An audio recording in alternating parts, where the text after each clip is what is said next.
Hello, and welcome back to Dan's Corner. I'm living large, as you can see. I'm still in my bedroom. I have no special effects and I have nothing fancy, but I do have something to say today, and it really irks me. So, with that being said, I want you guys to listen to something. I don't know how well it'll come through because, like I said, I'm not a special effects, video editing, anything like that expert. So, with that being said, this is the opening credits to The Newsroom. It's a TV show that was on HBO. I lied, it's not opening credits, but it's part of the opening scene. In fact, it's going to be running for a couple of minutes here. Hopefully it'll come out fine. It's just about a little over 4 minutes long. I have it starting at 3:14 and it's going to end at right about 8 minutes. So hopefully this will come through. Hopefully this will come through proper, and I have a few things, but I really want you to listen to this in case you haven't seen this clip before. Next question. Go ahead. Hi, my name is Jenny. I'm a sophomore, and this is for all three of you. Can you say in one sentence or less what... you know what I mean. Can you say why America is the greatest country in the world? Diversity and opportunity. Lewis? Freedom and freedom. So let's keep it that way. Will? The New York Jets. No. I'm going to hold you to an answer on that. What makes America the greatest country in the world? There are a lot of pauses in this. I do apologize. Well, Lewis and Sharon said it. Diversity and opportunity and freedom and freedom. And I'm not an editing genius, so this is what you guys get. Basically, they're in a college room, they're up on a panel, and the college kids are asking them questions. I'm not letting you go back to the airport without answering the question. I didn't care much for the show itself, but this scene. Well, our Constitution is a masterpiece. James Madison was a genius. The Declaration of Independence is, for me, the single greatest piece of American writing. I do apologize for the language that's about to come up. You don't look satisfied. One's a set of laws and the other's a declaration of war. I want a human moment from you. What about the people? Why is It's America not the greatest country in the world, Professor. That's my answer. Astonished. You're saying... Yes. Let's talk about... Fine. Sharon, the NEA is a loser. Yeah, it accounts for a penny out of her paycheck, but he gets to hit you with it anytime he wants. It doesn't cost money. It costs votes. It costs airtime and column inches. You know why people don't like liberals? Because they lose. If liberals are so fucking smart, how come they lose so goddamn always? Hey, and with a straight face, you're going to tell students that America is so star-spangled awesome that we're the only ones in the world who have freedom? Canada has freedom. Japan has freedom. The UK, France, Italy, Germany, Spain, Australia, Belgium has freedom. So 207 sovereign states in the world, like 180 of them have freedom. All right. And yeah, you, sorority girl, just in case you accidentally wander into a voting booth one day, there's some things you should know. And one of them is, there is absolutely no evidence to support the statement that we're the greatest country in the world. We're 7th in literacy, 27th in math, 22nd in science, 49th in life expectancy, 178th in infant mortality, 3rd in median household income, number 4 in labor force, and number 4 in exports. We lead the world in only 3 categories: number of incarcerated citizens per capita, number of adults who believe angels are real, and defense spending, where we spend more than the next 26 countries combined, 25 of whom are allies. Now, none of this is the fault of a 20-year-old college student, but you nonetheless are, without a doubt, a member of the worst generation ever. So when you ask what makes us the greatest country in the world, I don't know what the fuck you're talking about. Yosemite? This is the part where I say the good old days.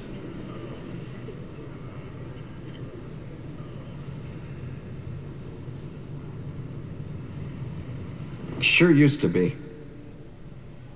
We stood up for what was right. We fought for moral reasons. We passed laws, struck down laws for moral reasons. We waged wars on poverty, not poor people. We sacrificed. We cared about our neighbors. We put our money where our mouths were, and we never beat our chest. We built great big things, made ungodly technological advances, explored the universe, cured diseases, and we cultivated the world's greatest artists and the world's greatest economy. We reached for the stars.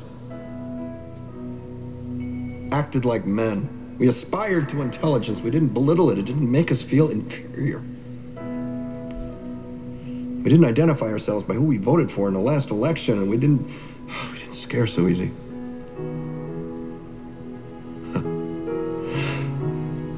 We were able to be all these things and do all these things because we were informed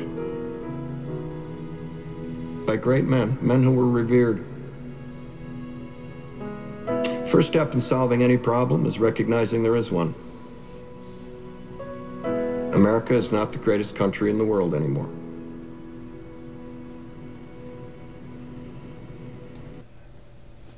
All right. You guys just heard it. Very, very important things he said. We don't scare. We didn't scare easily. Smart used to mean something totally different. We didn't have to run from it because generally smart back then meant you had your own ideas. Not necessarily that you were smarting off, but it means that you knew something. You had something to add and you weren't rejected because you didn't go with the status quo.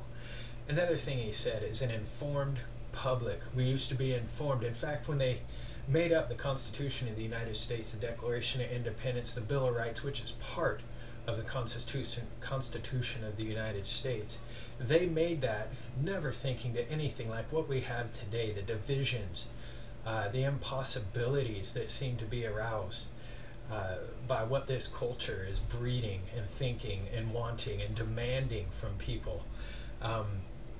But what they thought was that people would not want to stay in government as a career. They did not think that this society would go so far downhill that power is the only thing that's worth seeking anymore. They had the idea that America was great, and America is still an idea. Right now it's going downhill. It's been going downhill for years.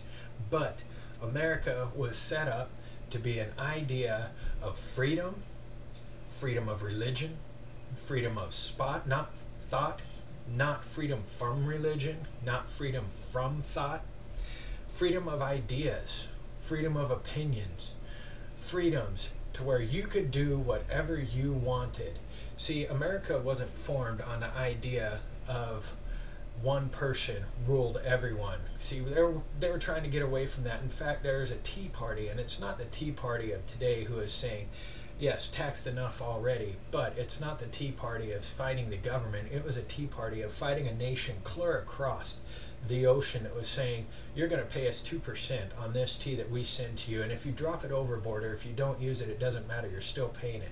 See, America was founded in principles, moral principles, godly principles, and I know most of you will shun about that, especially those of you calling me a racist or saying I have racist ideas. No, this is not pointed at one individual or two individuals. I don't care who you are. Some of my best friends have called me racist because of some of my ideas. When I say blacks need to get off their butts and go do something with their lives, they call me racist for that. Yeah, that disturbs me, that upsets me, because you know what? There is nothing about family anymore.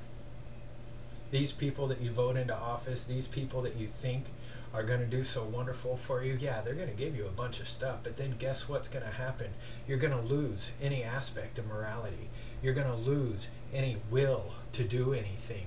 You're going to lose your pride, your own self-pride. And I'm not talking about the pride that makes you puff up and beat your chest as he proclaimed earlier today. Earlier in this message, or whatever this is, it doesn't matter to me. I can't tell you how frustrated I am about the way society has gone, the way the culture has gone. We have kids 40, 50 years old living with their parents right now. We have people. I need to know how much you pay for insurance. Too much. It's like $50 a check, $60 a check, something. Okay. Okay, what this is right now, yes, I was interrupted. Janae, my daughter, is signing up for Obamacare, and I'm not happy about it one bit. But regardless, I told him I was going to be in here doing this, and I guess that doesn't matter. This is important to me. Yes, my family is important to me. We're like any other family. We have difficulties. But at the end of the day, I like to believe that we have family. See, these people, the Nazis, their goal, their aim was towards the children. It's for the children. It's to the children. See, Islamists, Muslims, it was all about the children. You learn them young. And whatever they learn when they're younger, it stays with them through their life. And they'll always revert back to that, if left to our own.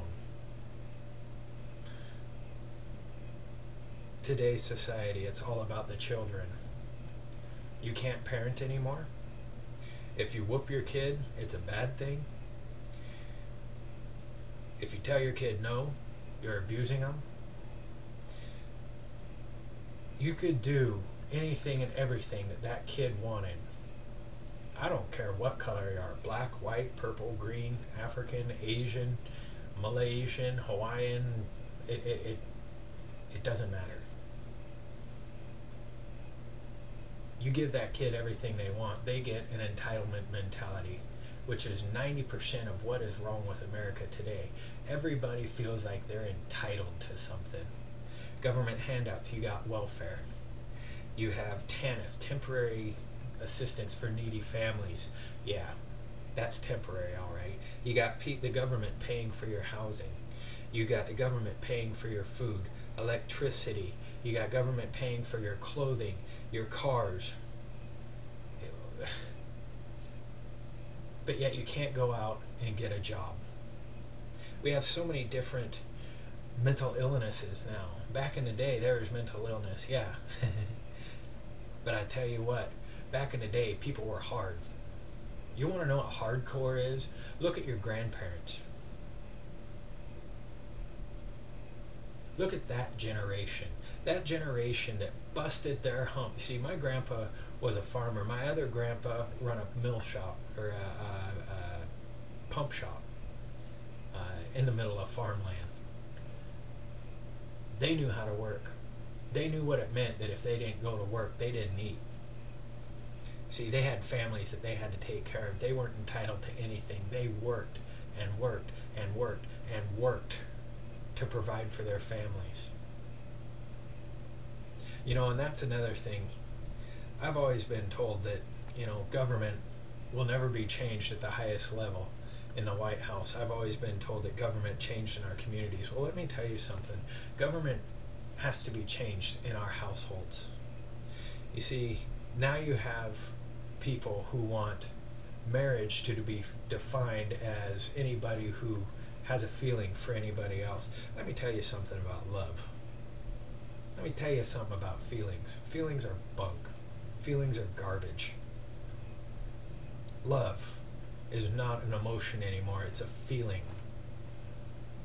I like you right now, so I'm going to say I love you. Let's do this. Oh, you're pregnant? Well, I'm out of here.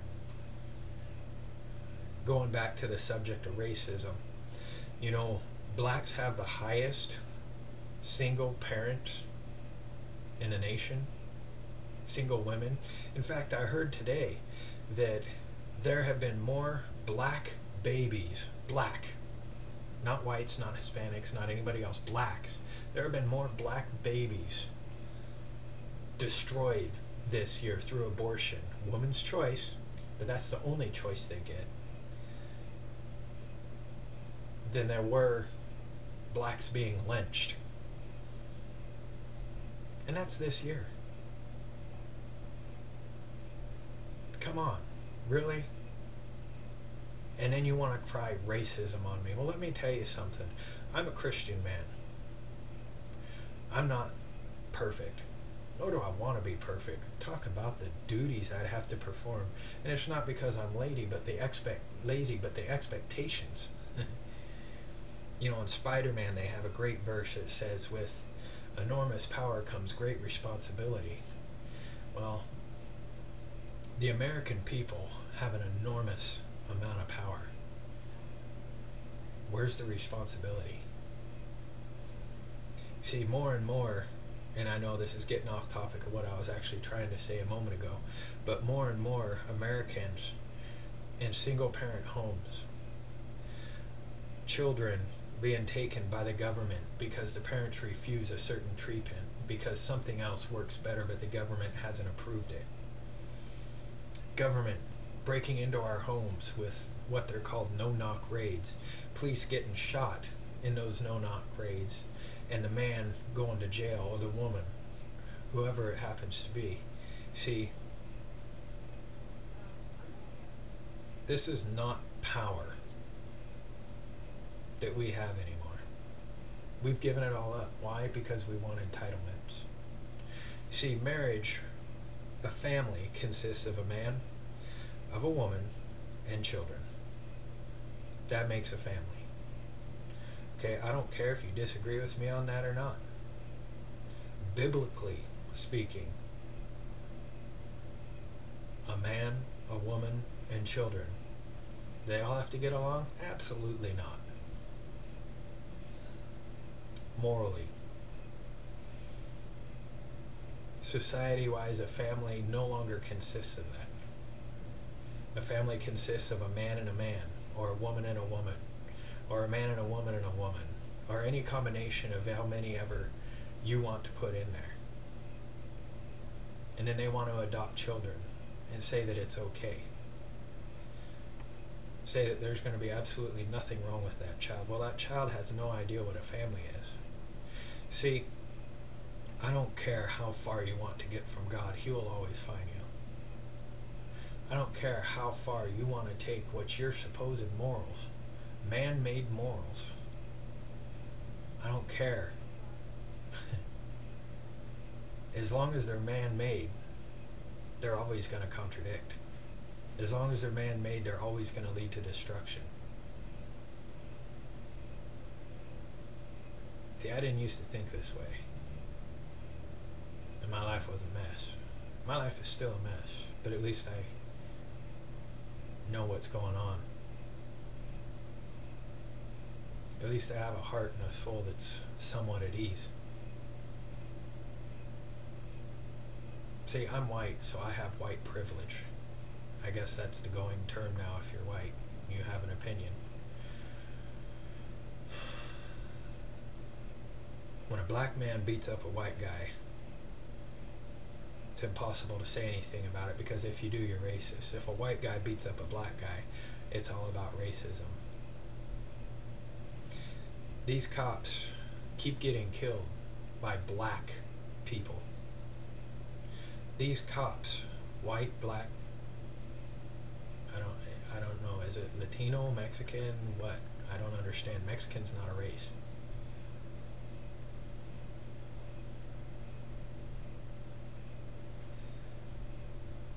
These cops are getting killed by these youths, and news media wants you to believe it's just because they're angry. Somebody's life was taken. And because these people are black, it's okay. What about all the people that got killed?